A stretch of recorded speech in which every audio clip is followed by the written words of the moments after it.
Namaste, beautiful sisters. I'm Yogini Gopika, and today I'm going to be sharing with you 7 codes of feminine spirituality. Before we begin, let's take a moment to drop into this body temple. Feminine spirituality requires a deep honoring of the self. So just take a moment, sister, and exhale whatever you're holding. Sigh it out and come more into yourself.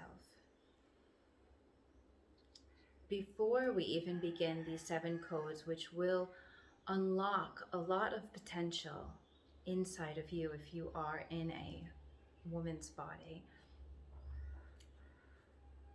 you have to make a decision right now that you are worth it, that you are deeply, deeply valuable based on what you are in your core, who you are in your core, not on what you're doing in the world. Because what you're doing in the world will naturally become a reflection of who you are, right? And sometimes the nature of this planet we live in, this universe, is that we will succeed and we will fail. And even our failures are successes if we learn from them, right? If we grow, if we get to know more and more of who we are. So just take a moment, put your hand on your heart, one hand on your womb space. And that brings us to the first code, cyclical flow. Repeat after me to affirm, I give myself the permission to fluctuate. Exhale, hands on the womb, downward facing triangle. Hold your womb space and just acknowledge this amazing feminine essence that you have inside of you that is cyclical, that builds up and releases and cleanses and transforms every month. So we've been led to believe that this is an impediment to us, that somehow, women can't get the job done because they need to take rest every month because we bleed. But this is our superpower, sisters. We get to evolve every month. Let me explain. So we're coming into code number 1, cyclical flow, honoring your fluctuating nature. Okay, so we have the opportunity to grow because when we shed, when we bleed during the bleeding phase, that's the time that we're supposed to go into our internal winter. See, the feminine is nourished by being inward. If you see our yoni, of course, she's very inward, right? There's sometimes she blossoms and opens and but then she always draws back in again. There's a darkness there, there's a potentiality. So that very powerful time of our menstrual cycle when we're bleeding, our red moon, as we like to call it, that's when we're supposed to dive within, renew, restore, be born again into the spring, the next season, when we start to gain back energy to be more external. And it's like we're blossoming and being reborn again with the wisdom that we got when we were in our winter phase. This is extremely transformative if we bring awareness to it, if we're conscious of it and we approach it with intention. Intention is everything in the feminine path, right? It's very important. So inner honoring, accepting our cycle, we're blossoming into our spring after, and then we come into our summer ovulation time when there's juiciness, when there's creativity, more enhanced sexuality, sensuality, and it's the phase of the mother, from the maiden to the mother. And then in our final, before to bleed, we come into the fall phase, which is signified by the wise woman, the wild woman. Sorry, now we're again breaking free from this having to achieve something in the external world. And it's more of, a wild woman is that PMS stage, but it's not a syndrome. It's not a problem. It's again, every single phase has its gifts. So this phase is to come out, like fully realize that you as a sovereign woman are completely, able to express whatever is inside. That way, when you come into the bleeding phase, it's a time to rest. So that's why during PMS, sometimes there can be fighting with our loved ones if we have been repressing any emotions. So it's basically time to clean the house, to prepare, to nest, and then be able to take almost a mystic journey for those 3 days. It's like a retreat. And yes, we have sometimes obligations, gradually we can try to change that. So ask yourself now, what's one thing that you can do to honor your moon phase more? And of course, there are practices that can be done at each phase, and certain foods that can be eaten to facilitate your healthy, balanced cycle throughout. But the most important thing is that you disconnect from the external world and rest during the moon cycle, even if it's just for one day. Connect with the self, love the self. So this relationship with you, with your most inner core center is crucial, right? That's everything, because we have to be with ourselves our whole life. So this self-love, this self-care is allowing us to accept the fact that we're not always going to be on. Let me say that again. Self-love, self-care means that we're not caring what other people think as much. They don't determine our worth. What we're doing out in the world doesn't determine our worth. We are valuable because of our goddess-like self. That's the nature of Devi, of the goddess, right? Just by being who she is, she's adored and worshipable. Nothing to prove, sisters. Already you're divine, and this is coming from the tantric philosophy. You're already perfect, okay? So this is code number 1 in a nutshell. It can go much deeper, of course. So before to even begin any practices, we need energetic purity. And that energetic purity actually is inherent in who you are, because by nature we're pure beings, we're light, we're love, we're in our essence this gorgeous, amazing soul. However, we tend to keep a story going in the mind that at times might not be so positive, or we absorb things from the outside world that we need to cleanse. So it's a hygiene that must be done on a daily basis. Again, that intention and imagination, the two things coming together. So just sit. Make the intention, I am clearing this body temple right now, and imagine a shower of energy pouring down on you, of golden light, like sparkly rain from the crown, through the body, out through the feet, into Mother Earth. She's so compassionate that she's absorbing whatever has maybe clung on to us, whatever is stagnant and needs to move through. I let it go now. I'm washing myself clean from any energy that isn't mine, or any old stories that I'm telling myself that are keeping me in a pattern that isn't of my highest good. Okay, so let it all go. Sigh it out. And when you open the eyes, feel that you are sitting from your inner Devi, your Shakti. You're looking out from that divine place.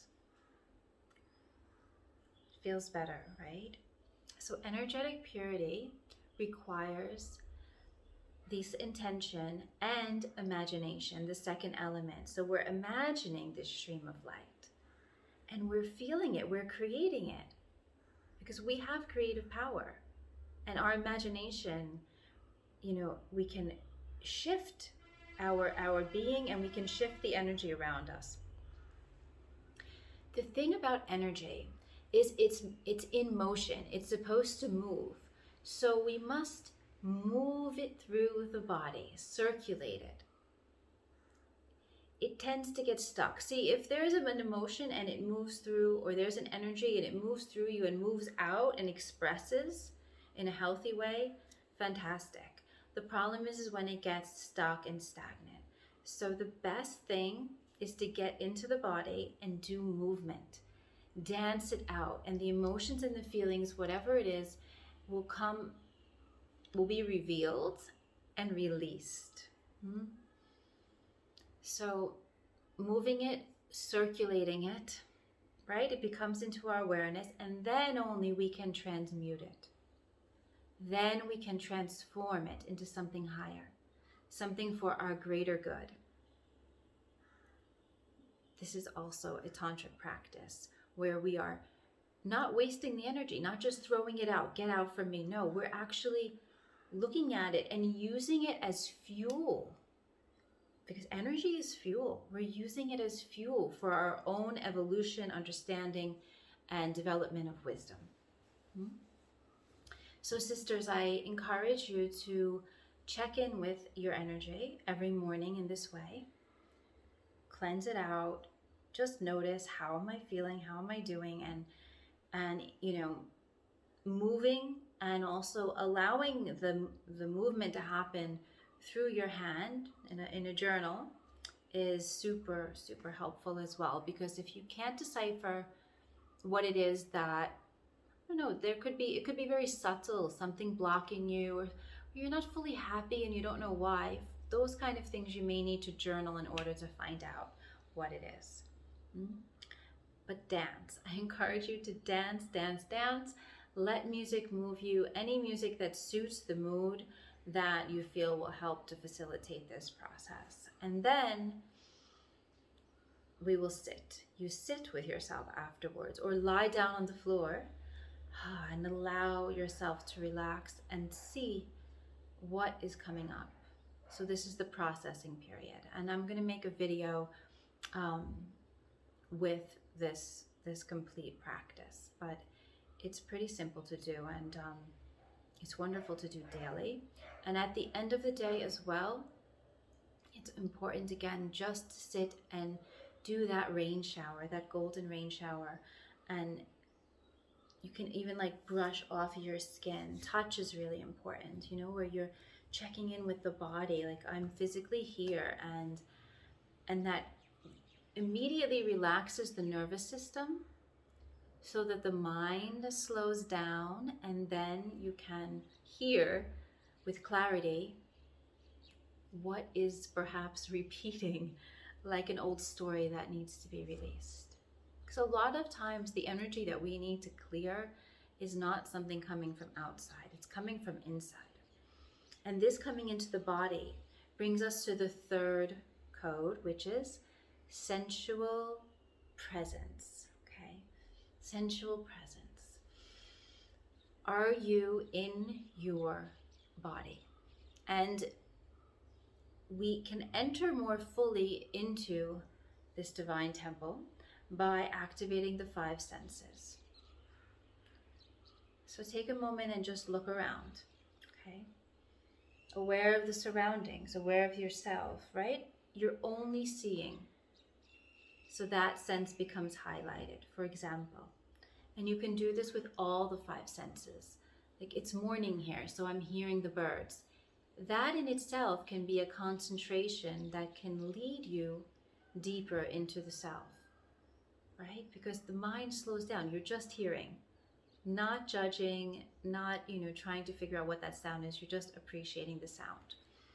So this is best done, obviously, in nature, under some trees where you can watch the leaves, you can feel the breeze on your skin, you can smell the earth. You're one with the nature, like when you swim in the ocean, right? There's only sensuality moving over your skin, and the mind is cooled by the water, right? You feel alive. You feel oneness with the universe, with Mother Earth, and with her creatures even. Yeah, this is one very important essence of feminine spirituality, which I'm sure many of you are aware of and doing. But sometimes we can forget, even if we have a practice of doing this. I like to ask myself, okay, how can I make my body more comfortable? Like for me, it was just, I was feeling a little heavy on the chest. So maybe I need to release that, or perhaps, you know, stretch out the legs, or change the clothing, or, you know, or where am I holding myself tight? Where do I need to loosen up? Okay.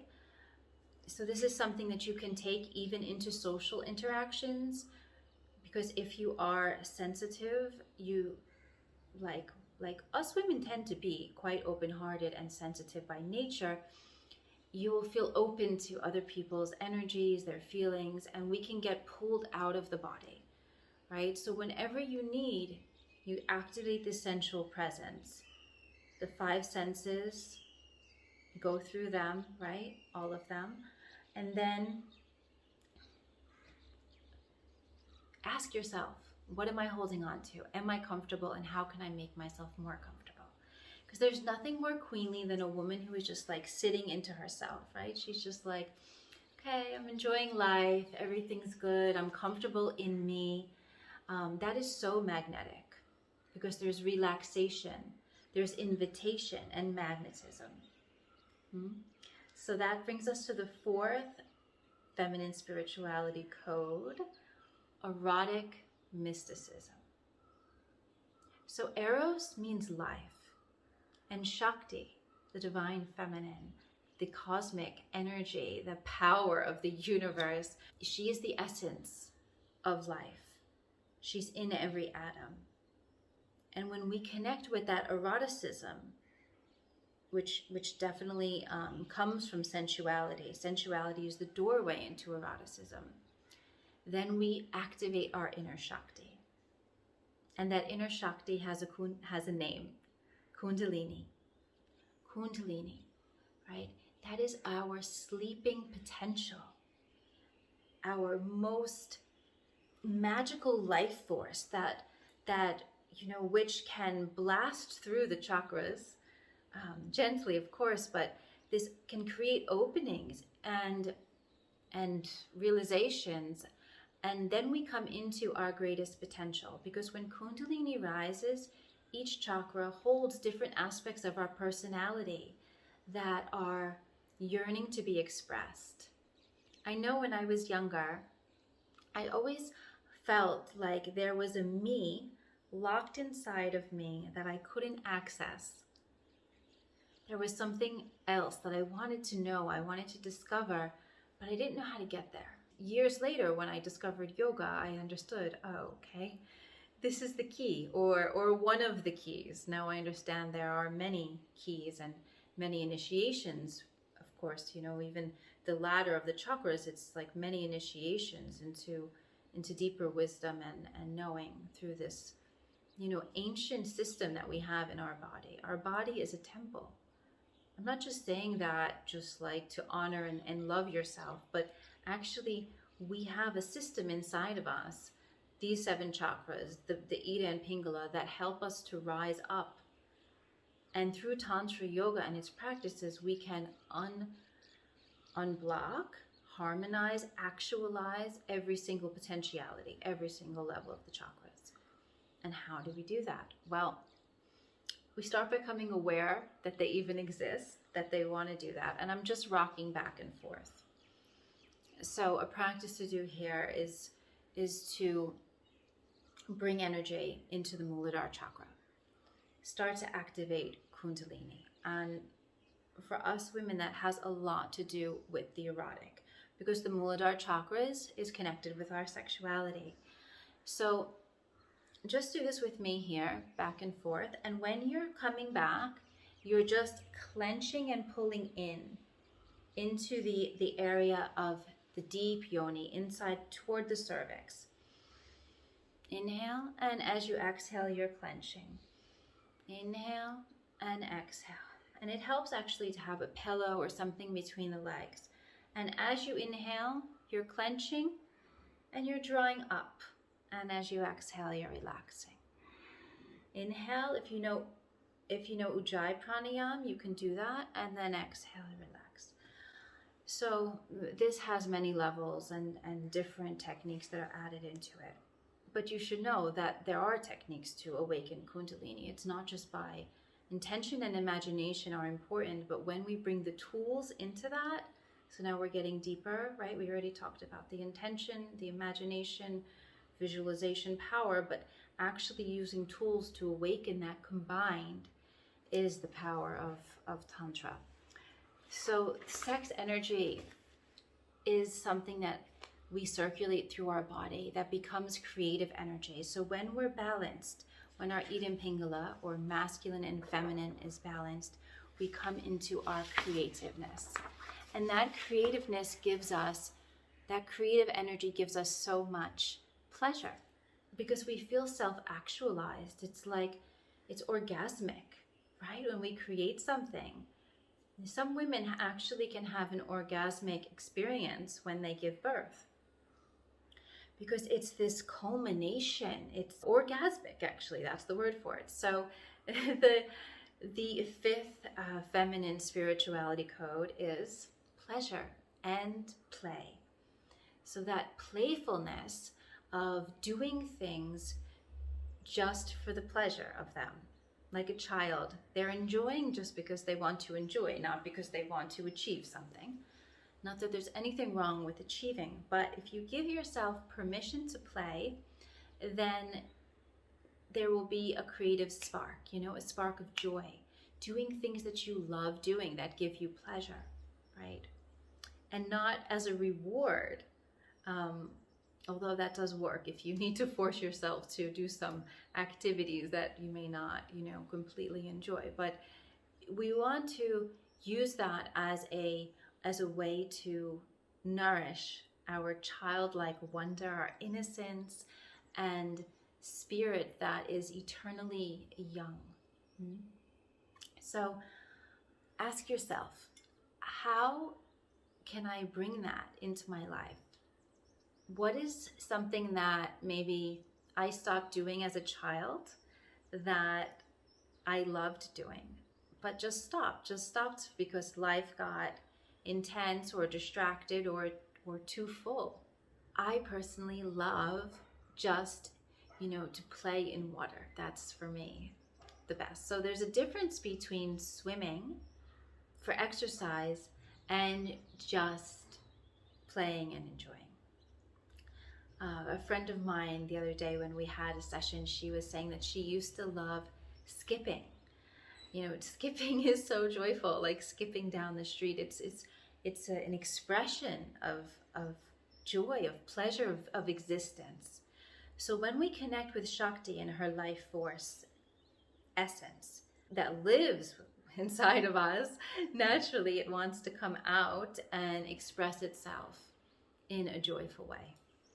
Even one type of Shakti, there's many different types of Shakti because we know Shakti is variety.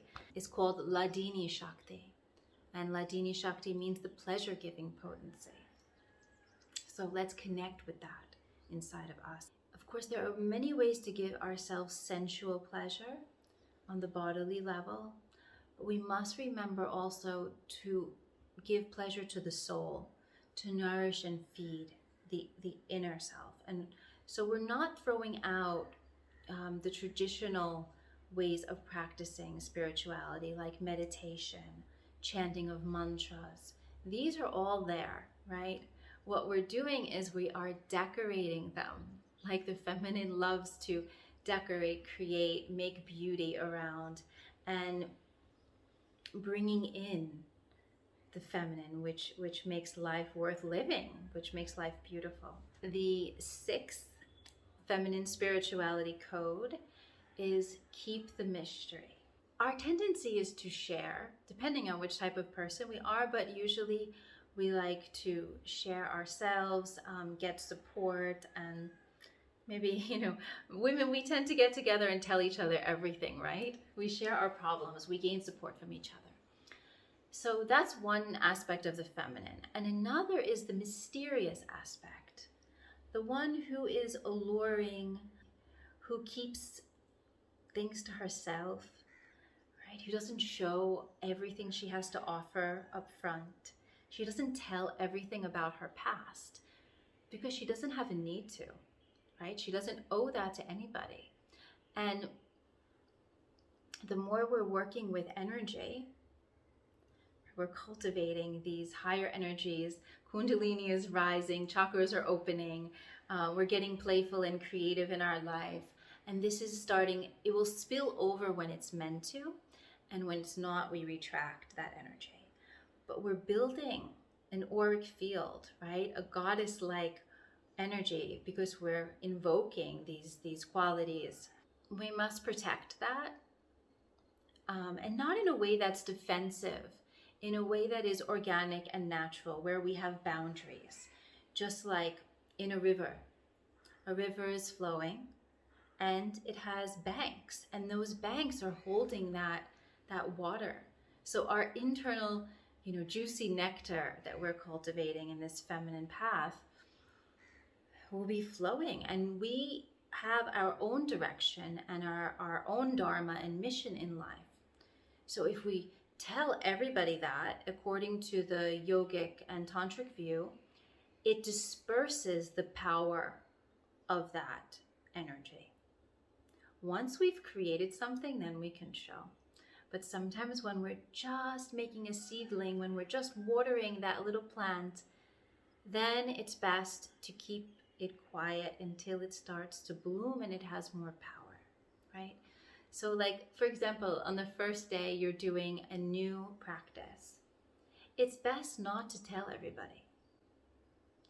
Or even not everybody, but even your close people, like, oh, today I did, this breathing practice. No, you get steady in that, get stabilized in that. And only when it's totally a part of you, that's when you can share it.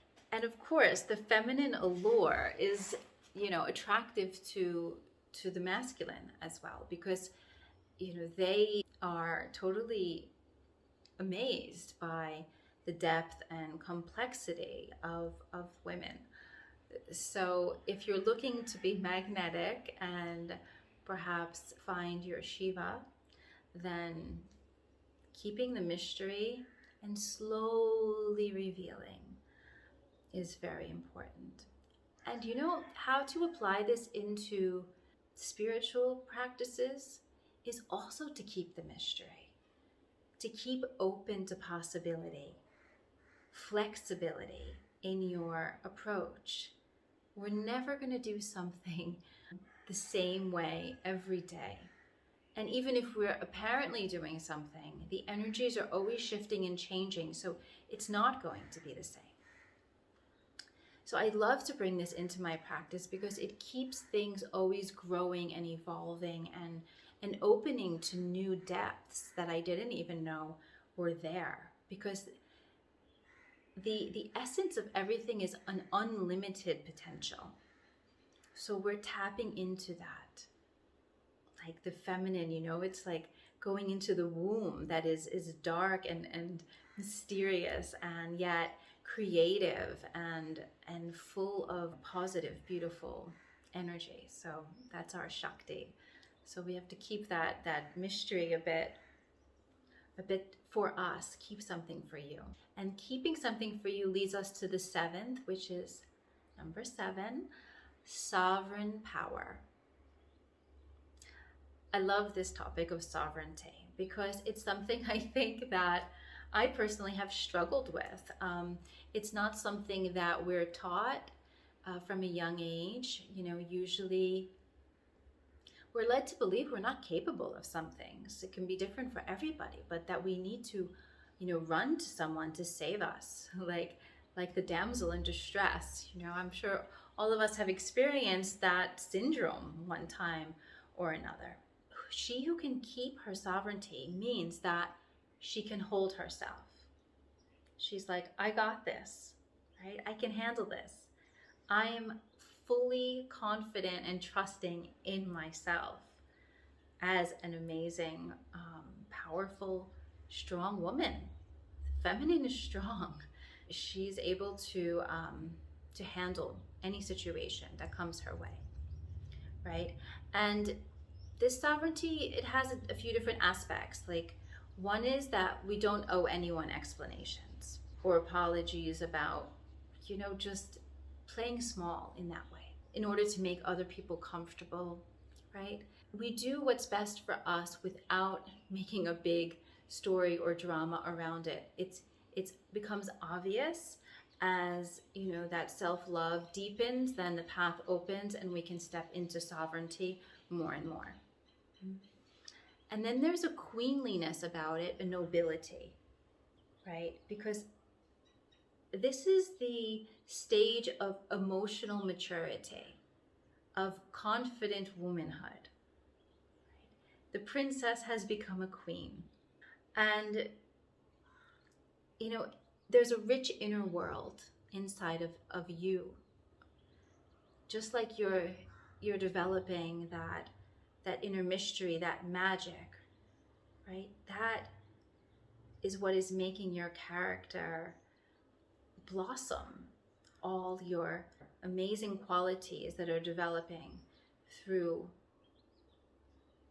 being open to who you truly are on the feminine path.